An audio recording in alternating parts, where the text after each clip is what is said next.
Hello children, my name's Illier2 and welcome back to my Let's Play of This Is the Police. Alright, so what we got here? Small drug dealers invade Freeburg. Rogers is responsible for Freeburg PD breakdown. Freeburg to host semifinals of Youth Hockey League. Alright, go to work.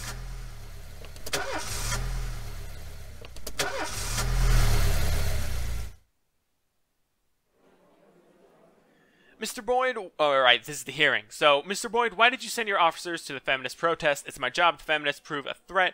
We received noise complaints, refused to answer. Feminists could prove a threat. Frankly, even though they're women, they can still organize riots. Plus, some of these ladies are pretty hefty. Oh, God. In your opinion, did any of the participants at the protest pose any actual danger to others? Definitely, definitely not. It's hard to say. I don't know. Definitely. Whenever there's over 50 people gathered in a single place, there's always a chance something will go off. Mr. Boyd, you're married, are you not?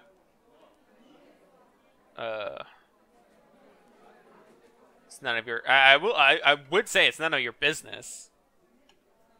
Yeah, it's none of your business. Don't try to bring my family into this. What are your personal feelings about women? Good, bad, the same as men?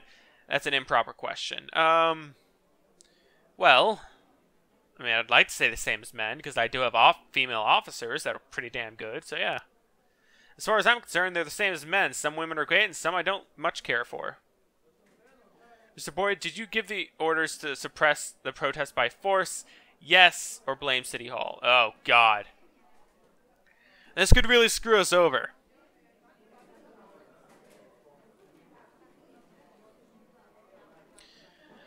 Huh. If I blame City Hall, that's really gonna screw us. Oh, God. I don't want to piss off the mayor more than I already have, because I've been really screwing up with him. Screw it. It's gonna destroy us, isn't it? The game's gonna end right here. Yes. Yes, that was my order.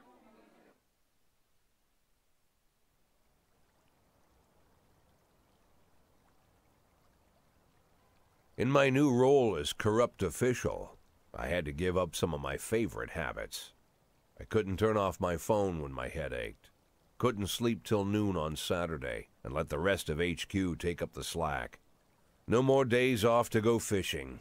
But my weekly visit to the old Colony Club was more like tradition. One night a week, I absorbed cigar smoke, the vague smell of alcohol, the stench of urine, all mixed with toxic levels of old drunken belches. Same picture it was 30 years ago. Tradition's gotta be honored. And to stay faithful to the tradition, you've got to respect the standard rituals. When you're about to roll out of the club, you need to take a deep breath and count to 100. If your stomach doesn't do a backflip, you should be good to make it home. This time, I only got up to 60. I was interrupted. Why? You look even better than you do on TV. There's nothing more impolite than approaching people in the alley at the old Colony. This is the most private place in the city. All who enter here dirty their shoes with the most elite stream of vomit in Freeburg. This asphalt has been blessed by judges, lawyers, artists, businessmen, and all our politicians. Takes a lot of balls to crash the party. My head was a drunken haze, but I knew who he was. A cartoon gangster suit straight out of Dick Tracy. Fancy voice, fruit cologne, sassy strut. That's how the newspapers described Vikas Varga, rising star in Freeburg's criminal underworld. He appeared out of nowhere, and with the support of the local punks, Varga broke all the old rules of organized crime. He killed those who could not be killed, traded what could not be traded, and robbed those who could not be robbed. In just a single month, this man had gathered an incredible amount of power. He's been called everything from a clown to a madman to a criminal genius, and more often than not, he's called a low-class upstart short on ideas. But if Vargas was one of the old crime bosses, he'd have been cut into pieces and fed to the river. Look past this guy's arrogance, and there's something about him. The city is still deciding what to do with him. Meanwhile, he's burning down the houses of old city mobsters. Not the best time to talk, Mr. Varga. Ma, you know my name. I'm flattered, although not very surprised, to be honest.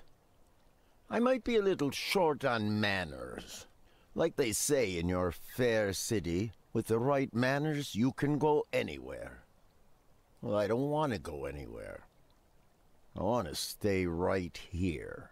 Even the criminal world needs manners, Mr. Varga. And one of them is this. Don't interfere with a drunken cop who's trying to take a shit and puke at the same time. Oh, you exaggerate. But is Freeburg always so gentle with its officers? You've been a bit roughed up lately. I see you already know Freeburg quite well, Mr. Varga.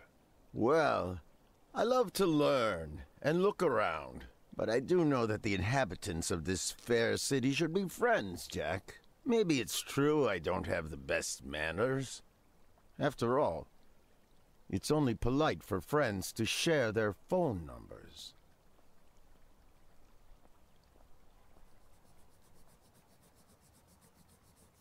This city of yours moves so fast. I feel like I'm hooked on amphetamines all over again. You wake up in the morning full of ideas, and by nightfall, you've all had each other killed. So don't wait too long to call. I don't mind if you're drunk. It's all the more fun. I'll be stoned myself, most likely. Hell, I'm a little stoned right now. It's the only way to live in this place. I like your city, Jack. I'm here to stay. If it weren't for the phone number written on my arm, I probably wouldn't have remembered the conversation in the morning. But there was no reason to worry. I'd be getting a reminder soon.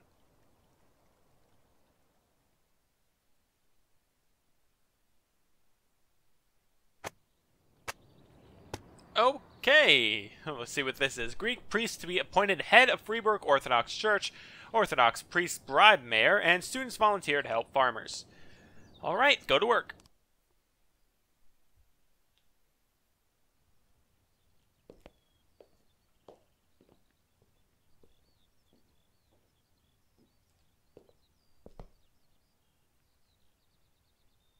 My morning ritual was plagued by the smell of Vickers Varga's fruity cologne. It was like the sharp citrus scent was chasing me around the house, as if Vickers was right there in my living room.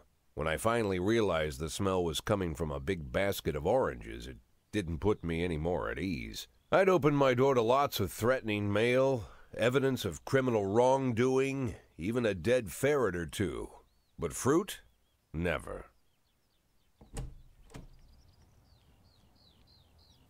You the fruit guy? Excuse me? Was it you that brought the basket of oranges? Nah, it was here when I arrived. Fine.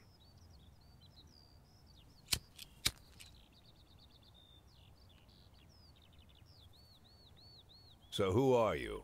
Today, I'm your driver. And where are we driving? To work. That's it?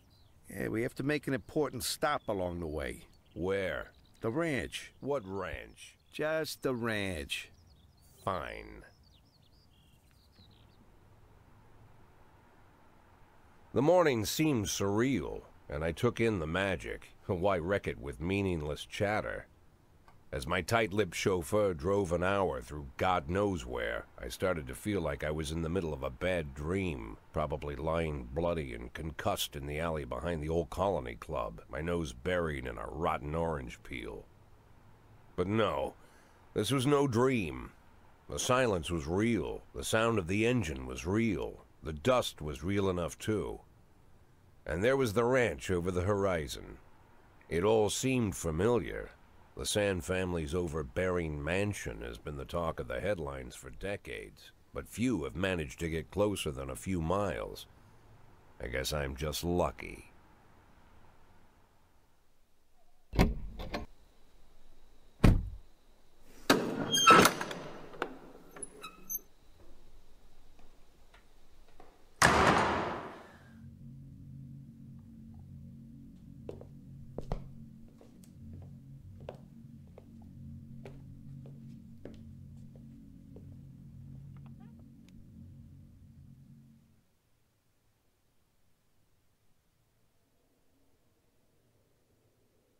I didn't know you took private meetings, Mr. Sand. Only if I expect good company. I'm surprised my company ranks at all. Today, yes. Today is a special day. So it seems. Do you often go to the old Colony Club, Jack? Every week. Meet any interesting people there? As a rule, no. Sometimes you make a date, right? Sometimes make new friends. Sometimes, I guess. But that's not why I go. And why? I consider it a hobby. A hobby. Do you know anything about my hobbies? Well, judging by the half-dozen animal skins I stepped on walking over here, it's not much of a reach to say you like hunting. Love it. Well, I say that now. It seemed so tedious when I was a child. Took ever so long. But now I'm older. I've developed a new talent. What talent is that? Patience. The will to wait for the right moment. Let's say you want a deer. You know, you deserve it. You've even decided what dishes its meat will go to and where you'll mount its horns. But to get that deer, you've got to wait. To sit in the bushes and stay nice and quiet. Professional hunters will tell you that the hunt is a rare craft. There are many rules. It's shrouded in mystery and ancient skill. Well, that's all complete nonsense. To get a deer, you just sit on the sidelines for a long enough time, pinpoint the moment when it's finally time to shoot. I learned the talent, Jack, but not like you, oh, Jack. You truly are the master. I don't understand. Oh, come on, Jack. I know about the 500,000. I know your plan. Kendrick told me everything. Needless to say, I'm impressed. While some people learn to hold their breath for minutes on end and not to rustle the leaves too loudly, why you decided to just become the foliage. You turned yourself into a bush, surrounded by deer who've been so fruitfully multiplying for decades. But all this time you've held your rifle at the ready. Forgive an old man his imagery, Jack. I've the heart of a poet, I confess. Look, I don't know what was said between you and Kendrick, but it sounds like you got it wrong. Oh, I think I understand everything just fine. And I think we understand each other quite well. Jack, in the coming war, we'll make excellent partners. What war? One war falls upon every generation. My grandfather drove out the Ambersons back when he was 27. My father destroyed that psychopath gangster, Maurice Bell, when he was a sprightly 30. At 69, I'd begun to think my war had passed me over. But my time has come at last. Tomorrow Vickis Varga declares war, and I'm obliged to answer. So, we're talking about Varga now. I don't know how he thinks. I don't even know whether he plans his actions or not. I can't divine his purpose. Hell, I don't even know where he comes from. He's a man not of our breed, wouldn't you say? But when he arrived here, I invited him in, told him we could work together. An official invitation penned in my own hand and written on some very expensive paper. And can you imagine his reply? A fruit basket. What sense can be made of such a message? I guess it means whatever you want it to. Precisely. I'm late for work, Mr. Sand. You know, Jack, I could just give you 500,000 right now, cash, whatever denominations you like. But I would never insult you so. If I went stalking my prey for so many years, I wouldn't want someone else to shoot it for me. I understand you, Jack, and I'll never ask you for anything that's contrary to your nature. Just think about our conversation. Think about it, and call me.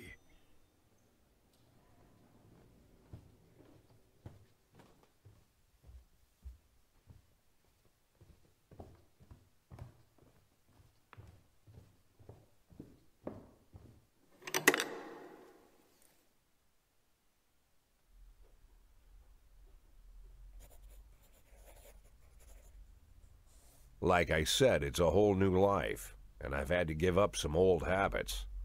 One of them, keeping away from things that don't concern me. Now I can't afford the luxury. This spotlight I'm under, concerns is all I got.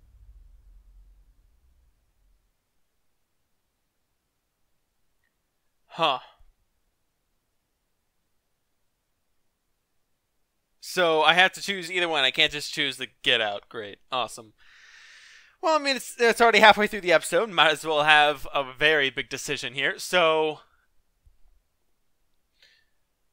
Okay, so Sand is already established in the Mafia, right? He's already helping me. What's the point in helping Varga? He's smart, and he knows how to take down people, right? I feel like if I helped Varga, it would just be way too hard, because Sand is so much bigger than Varga. Also, what kind of last name is Sand? I bet that's not even his real last name. Huh. Yeah, I'm probably just going to help Sand. It's kind of suicidal to help Varga, I'd feel.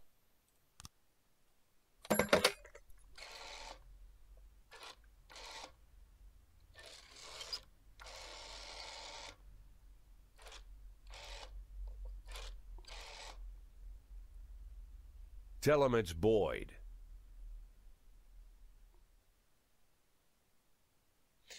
Alright, and finally to actual gameplay here. Alright, so... Wait a second. Oh no, it skipped a day, didn't it? So now we're low on people again. Yeah. Fantastic. Start the day. Well, I believe... Yeah, we went all the way to last one last time, so let's get the first one again. Oh, it's white. I never noticed it was white. Alright, but we need to hire more officers because we are very low here. Okay. Please be advised that that we are unhappy with the efficiency of the Freeburg PD. We're cutting the department's budget. Ah! You lose one job slot. Removing an occupied slot will automatically fire an employee. Well, we have too many over here, so lose Grant. You have been found guilty of abusing your powers. The city requires that your salary be reduced by 50. Oh my god. Great. Take care of the hero. Tomorrow's going to be the day. Don't let anything happen to him until then. Job slot officer. City Hall cannot meet your request at this time. Damn it. Alright, but we need more people. So, hire for shift B. Hire for shift B. And hire you for A, because we just lost someone in A. Crap. Alright, so we're taking down the big lady here. Let's send out Kochi and Purdy.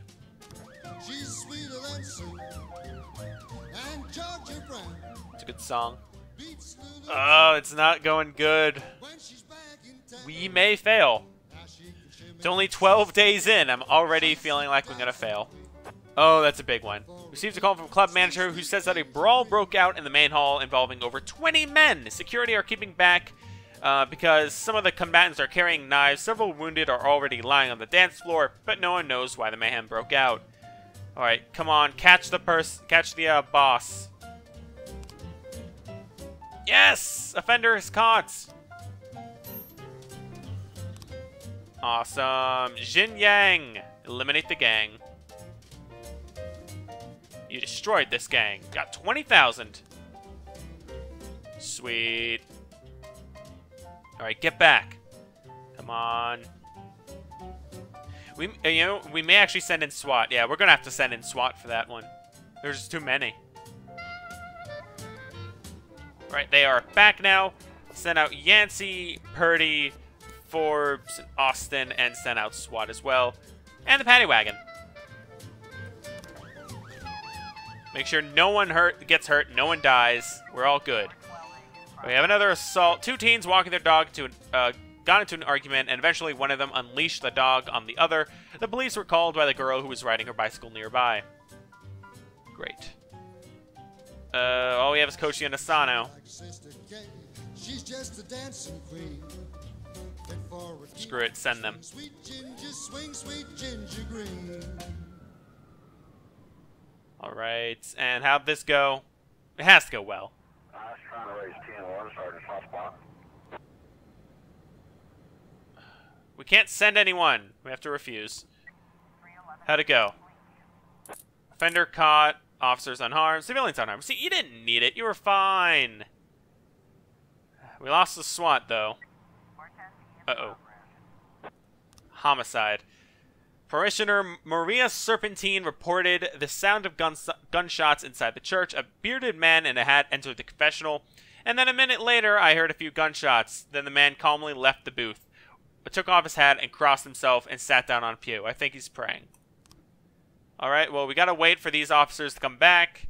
We are getting a lot of crimes right now. I do not like that. Oh, assault suburb. A boy is struggling on the ground, barely holding off an angry dog that is trying to grab him by the throat.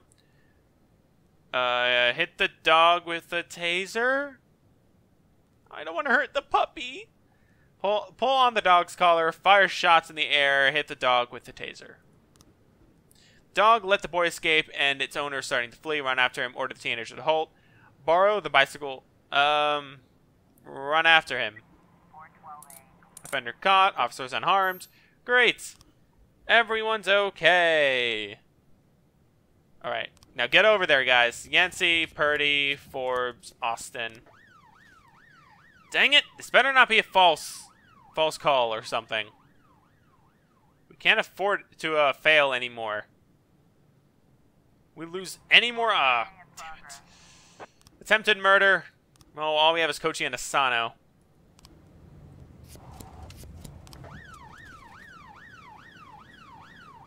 Come on, guys. I know you can do it. How'd it go? Offender caught, officers unharmed. Civilians unharmed. Cool. Ooh, loot found. Non-automatic weapon. Officers found non-automatic weapon at the crime scene. What do you want them to do? Bring it to the police station. Ask the Mafia to sell it. Bring it to the police station. We have plenty of money, I'd say. We were already a 10th of the way there, and only 12 days in. Actually, that's almost a 10th. Already, wow. But I'm assuming by the later parts of the game, we're going to start making more money. Hopefully. Alright, how'd it go? The girl was injected with normal painkillers. Oh. Wait, what happened? Did I even read that? I don't even think I read what was going on in that crime. Whatever. So yeah, okay. Christopher G. Sands Ice Arena. Oh. An ice cream vendor noticed a suspicious black bag which has been lying unsupervised on a bench for the past few hours. Yancey, Purdy, Forbes, and Austin. Damn it, do it right.